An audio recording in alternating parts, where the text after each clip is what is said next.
ABVP अंकित शुक्ला राष्ट्रीय मंत्री की प्रेस कॉन्फ्रेंस शुरू। रामस्वरूप मेमोरियल यूनिवर्सिटी में छात्रों पर लाठीचार्ज होने के मामले में एबीवीपी की प्रेस कॉन्फ्रेंस। मुख्यमंत्री योगी आदित्यनाथ ने इस मामले की जांच मंडल आयुक्त अयोध्या को सौंपी। कल पीसीआई का एलॉय लेटर प्राप्त हुआ है रामस्वरूप मेमोरियल।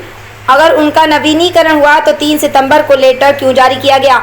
2 साल जो विद्यार्थी का नुकसान हुआ है उसकी जांच की जाए और विद्यालयों को बंद किया जाए। मुख्यमंत्री योगी आदित्यनाथ जी कहते हैं माफिया को मिट्टी में मिला देंगे। ऐसे शिक्षा माफिया को मिट्टी में मिलने का समय आ गया है जिसकी मान्यता नहीं है और सीट एलाइट की जा रही है। ऐसे शिक्षा माफिया को मिट्टी में मिलाया जाए। सीओ के आने के बाद लाठीचार्ज किया गया। किसके कहने पर लाठीचार्ज किया? आज विद्यार्थी परिषद के छात्र उत्तर प्रदेश के सभी जिला मुख्यालय पर प्रदर्शन कर मुख्यमंत्री को ज्ञापन देंगे। लखनऊ से इकबाल अहमद की रिपोर्ट। आप क्या कहेंगे? छात्रों के मुद्दों पर जो भी आंदोलन कर रहे हैं उन सबका मैं स्वागत करता हूं। तो ये बताइए, सरकार आपकी है, ठीक है, यदि आप लोगों को इतना संघर्ष करना पड़ रहा है, क्यों? देखिए, सरकार अपने तरीके से चलती है। हम छात्र संघों के माध्यम से हम सरकार विश्वविद्यालय में चलाते हैं। मैं फिर कह रहा हूं कि माननीय मुख्यमंत्री जी जिस कार्रवाई के लिए जाने जाते हैं, विद्यार्थी उनसे वही उम्मीद कर रहे हैं। इतनी देर क्यों है?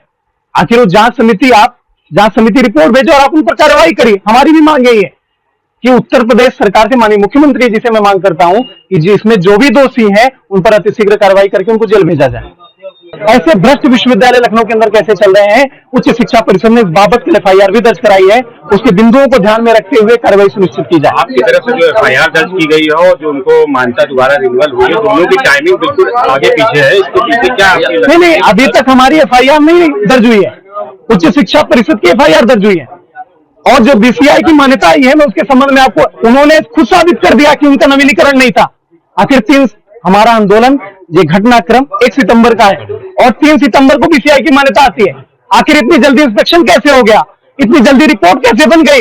इतनी जल्दी उनको बीसीआई की नवीनीकरण मिल कैसे गया? वो भी प्रोविजनल मिला है, सशर्त अनुमति मिली है। उसके अंदर जो विधि सम्मत नियम है, 31 दिसंबर तक इसकी प्रक्रिया पूरी हो जानी चाहिए, उसके एप्लीकेशन आ जाने चाहिए। 31 मार्च को वेबसाइट पर ओपन हो जाना चाहिए, फ्लैश हो जाना चाहिए। क्यों नहीं हुआ है? कितने बच्चे थे जो वहाँ पर पढ़ रहे थे बिना मान्यता के? यूनिवर्सिटी चल रही थी। यहाँ के छात्रों की संख्या बहुत है। 5 ईयर वहाँ कोर्स है, बीएलएलबी का, और एलएलबी 3 ईयर का कोर्स है। संख्या बहुत बड़ी है। आपने देखा होगा वहाँ पर जो उस आंदोलन के अंदर 500 से अधिक संख्या थी जो आंदोलन में विद्यार्थी। जब बोले भैया कब स्टार्ट किया जाए? आप सभी को नमस्ते। विद्यार्थी परिषद कार्यकर्ताओं की ओर से मैं आप सभी पत्रकार बंधुओं का, छायाकार बंधुओं का बहुत अभिनंदन करता हूँ और रामस्वरूप विश्वविद्यालय के पूरे घटनाक्रम पर आपकी कवरेज के लिए आपका आभार व्यक्त करता हूँ। आज की हमारी पत्रकार वार्ता इस संबंध में है जो हमने आगे की दिशा तय की है। रामस्वरूप विश्वविद्यालय के अंदर शांतिपूर्ण ढंग से विधि छात्रों के न्याय के लिए संघर्ष कर रहे हमारे विद्यार्थी परिषद के कार्यकर्ताओं को और आम विद्यार्थियों पर जिस तरीके से बर्बर तरीके से लाठीचार्ज हुई, उनको निर्ममता से मारा गया, बाहरी गुंडों के द्वारा उनके साथ मारपीट की गई और उसके बाद का जो घटनाक्रम हुआ हम सबसे छिपा नहीं है। मुख्यमंत्री जी ने मंडलायुक्त अयोध्या और आईजी अयोध्या को जांच सौंपी है। मुख्यमंत्री जी का एक बयान है कि माफियाओं को मिट्टी में मिला देंगे। मैं मुख्यमंत्री जी से मांग करता हूं कि समय आ गया है कि ऐसे शिक्षा माफिया को मिट्टी में मिलाया जाए।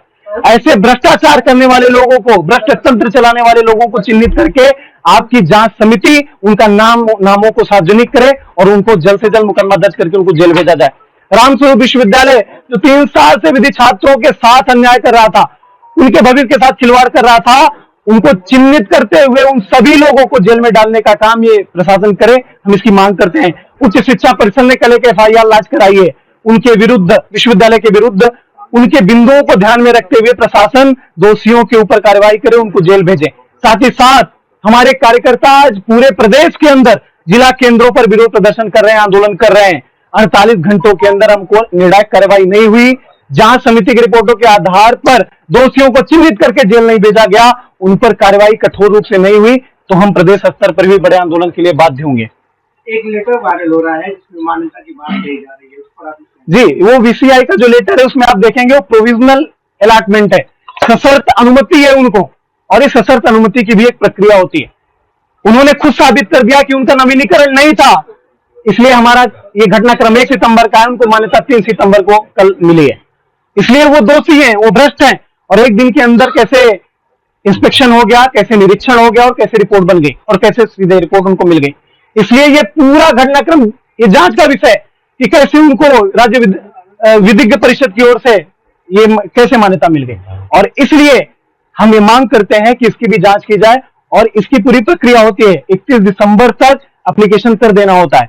आप उनके वेबसाइट को हमने चेक किया है, 7 दिन पहले उन्होंने इसके लिए अप्लाई किया है, एक बार 9 महीने पहले किया था। इसलिए ये पूरा घटनाक्रम ये उन्होंने विश्वविद्यालय को भ्रष्टाचार का अड्डा बना रखा था, जिस पर विद्यार्थी परिषद आक्रोशित थी, विद्यार्थी आक्रोशित थे और उन्होंने आंदोलन किया। हमारा आंदोलन जारी रहेगा।